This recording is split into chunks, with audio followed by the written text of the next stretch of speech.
Olá! Então, nessa primeira aula eu queria focar um pouco nessa questão da cidade partida, da favela, da periferia, do que representa esse quarto de despejo, né? Que aparece na obra da Carolina Maria de Jesus. E aí, eu gostaria que vocês dessem uma olhada, depois de lerem alguns trechos do Quarto de Despejo, pelo menos aqueles que estão no Vozes Insurgentes, que vocês dessem uma olhada naquele texto Cidades Partidas, que eu coloquei no CIGA, sobretudo na reportagem, que tem lá um vídeo, né, o link, vocês clicam lá, vão conseguir assistir, que é das pessoas da periferia indo no domingo à praia no Rio de Janeiro.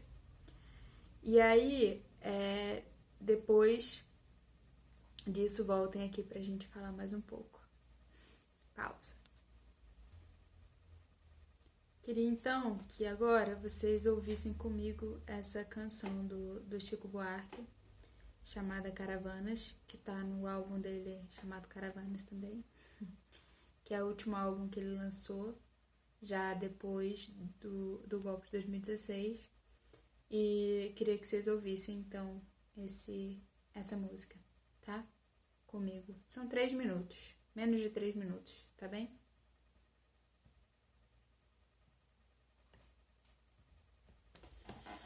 Então, não sei se todo mundo já conhecia essa canção, não sei se vocês gostam também, mas isso a gente não precisa decidir agora, né? Eu acho só que essa canção é um discurso a partir desse lugar de centro, né? De quem se considera o centro, de quem tem o privilégio de ser tratado como centro, enfim, tem poder, né? De ser centro, como que esse olha o outro, né? O periférico, o suburbano, né? A palavra suburbano, né? É uma urbis quer dizer cidade, né? Aqueles que vêm de uma suburbanidade, né? Veja que urbanidade, civilidade, cidadania, tudo tem relação com essa construção do que é a cidade.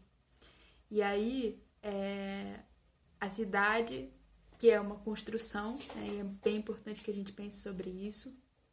Claro que todo mundo sabe disso, mas nem sempre a gente reflete sobre isso e pensa nas consequências que isso tem, assim.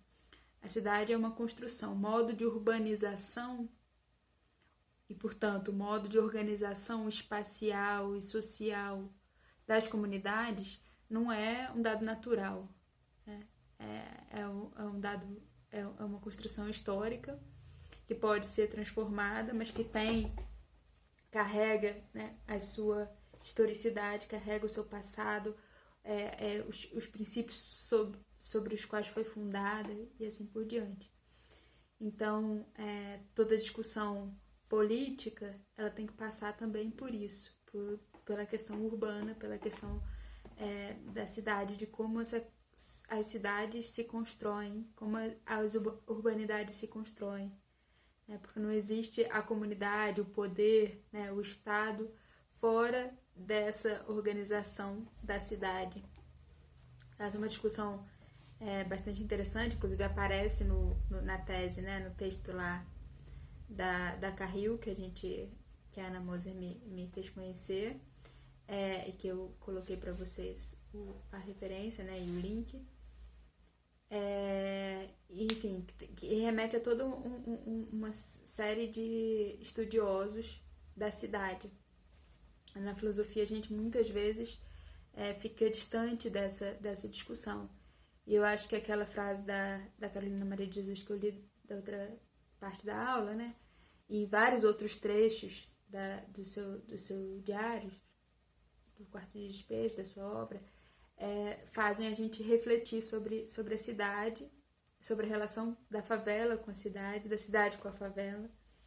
Inclusive, ela fala bastante de políticos, né, de políticos da sua época, tanto políticos com poder nacional, quanto também da cidade de São Paulo, do estado de São Paulo. Acho que é importante, então, que a gente reflita sobre isso. E nessa canção do Chico, a gente tem, ele dá voz, né, esses que já têm voz, só que com um tom de ironia, né, na medida em que esses que olham desde o centro dizem essas coisas que ele diz, de enxergarem ao outro que vem da periferia, ao outro que é marginalizado, de maneira selvagem, como se o outro fosse selvagem, não fosse urbano, né? Como se o outro fosse perigoso, como se o outro fosse violento, né? Sem enxergar a violência que a própria cidade é sobre o outro, portanto que o seu lugar de privilégio de centro é sobre o outro, né? Mas isso aparece mais explicitamente ainda, eu acho, nessa canção do Chico, né? Ele usa o exagero para mostrar algo que de fato é o exagero na expressão, né? Porque a realidade é muito mais exagerada do ponto de vista de que esse discurso é ainda mais violento com o periférico, né? Mas ele usa uma certa ironia, e aí a gente vê na música o grotesco, né, dessa posição, né, de quem se acha centro e quem coloca o outro nessa posição de perigo, de marginal, de selvagem, né, que aparece nos discursos do documentário também, das pessoas da Zona Sul e do Centro, que é muito assustador, né, sobretudo jovens. É terrível. Bem, e como é que a urbanidade no Brasil, né, em todo o mundo ocidental, e, enfim, e no que o mundo ocidental construiu, no que não era mundo ocidental, né, destruiu no que não era mundo ocidental, como que ela se dá, mas especialmente no Brasil, né, como que ela se dá? Ela se dá a partir de uma segregação que é racial, que é étnica, né? Que como a gente falou um pouco na outra vez, muito violenta em vários sentidos, né? Porque traz pessoas para viverem no Brasil à força, escravizadas, escraviza essas pessoas de maneira muito violenta, claro, porque escravizar é sempre violento, né? Cria todo um discurso teórico, científico, religioso, que produz epistemicídio, né? Que produz o apagamento e a desvalorização dos modos de pensar e conhecer dessas pessoas, de suas culturas. E num determinado momento em que isso é tensionado tanto por lutas próprias das pessoas, pela resistência das pessoas escravizadas, quanto por um certo movimento do capitalismo internacional, você tem a abolição da escravatura, como a gente falou na outra vez, né, falando da Maria Firmina dos Reis, só que você não tem uma transformação social real, né? E aí as pessoas que eram escravizadas, em sua maioria, não entraram num mercado de trabalho assalariado, organizado, né? Não tiveram direito à terra. Isso é muito importante. Eu vou dizer uns dados para vocês, eu esqueci de botar aqui, mas são dados importantes, né? A primeira lei de terras no Brasil é de 1850, então antes da abolição da escravatura, né?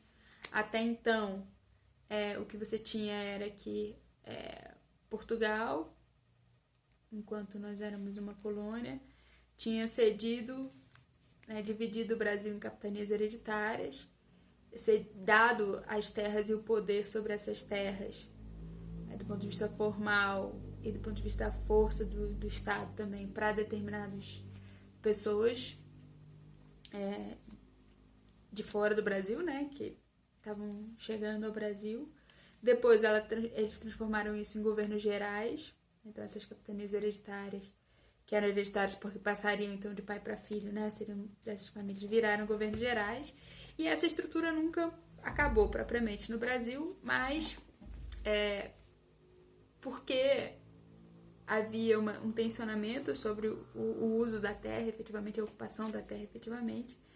Em 1850 fez-se uma lei das terras, a primeira lei de direito agrário. E o que essa lei fazia? Ela permitia ao governo, agora o governo imperial, né, o Brasil já era independente do ponto de vista formal desde 1822, então em 1850 permitia ao império, ao governo imperial, que fizesse leilões de terras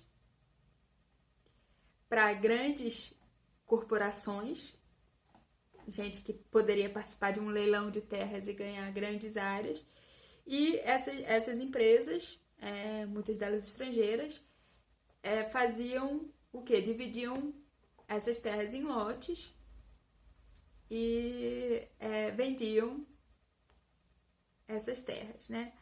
Bom, isso gerou uma certa ocupação maior, assim, supostamente mais ordenada das terras, mas expulsou pessoas que estavam nessas terras, né? E que não participaram, não puderam participar desses leilões nem comprar esses lotes, certo? E claro que isso era o caso também das pessoas que eram escravizadas, ou aquelas que se libertaram antes do fim da escravidão, ou aquelas que foram libertas, entre aspas, né, pelo fim da escravidão. E que, portanto, não entraram nesse lugar de ocupação da terra, de ocupação legal da terra. Né? Bom, somado a isso, em 1871 começou um processo, já porque já havia algumas leis que limitavam a escravização das pessoas, né? E então em 1870 já começava a ser necessário substituir a mão de obra escravizada por uma mão de obra remunerada de alguma maneira. E em vez dessa mão de obra remunerada ser a mão de obra que antes era escravizada, enfim, em vez de se passar a remunerar, né, e a dar direito à terra, a fazer negócio, né, e portanto dar o lugar de cidadania nesse país para as pessoas que antes eram escravizadas, não. O que o governo fez? Resolveu investir em imigração de pessoas vindas da Europa, né? Trabalhadores vindos da Europa, que vieram então ocupar esses postos de trabalho antes ocupados pelas pessoas escravizadas vindas de África. Bom, o que acontece?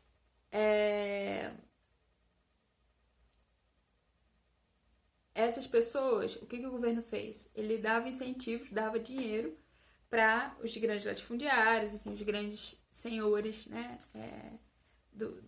quem tinha capital, para que essas pessoas trouxessem, pagassem a passagem e dessem dinheiro para os imigrantes virem da Europa. Então as nossas cidades, né, a nossa ocupação urbana surge desse contexto, né? Primeiro, de grandes latifúndios, de grandes terras que vinham da divisão das capitanias hereditárias, dos governos gerais e assim por diante, de uma ocupação de terra para pessoas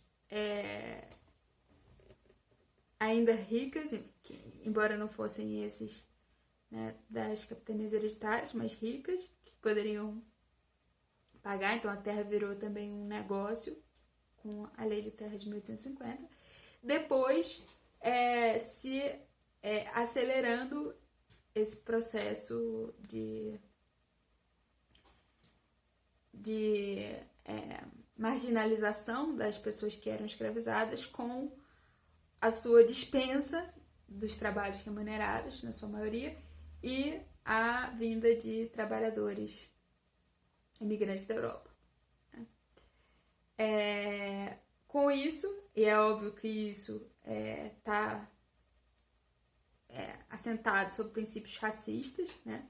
Sobre aqueles mesmos princípios que fundavam a escravização, a ideia de que as pessoas negras não eram plenamente seres humanos, que não tinham uma cultura urbana, uma cultura civilizada, portanto não poderiam participar desse progresso, né?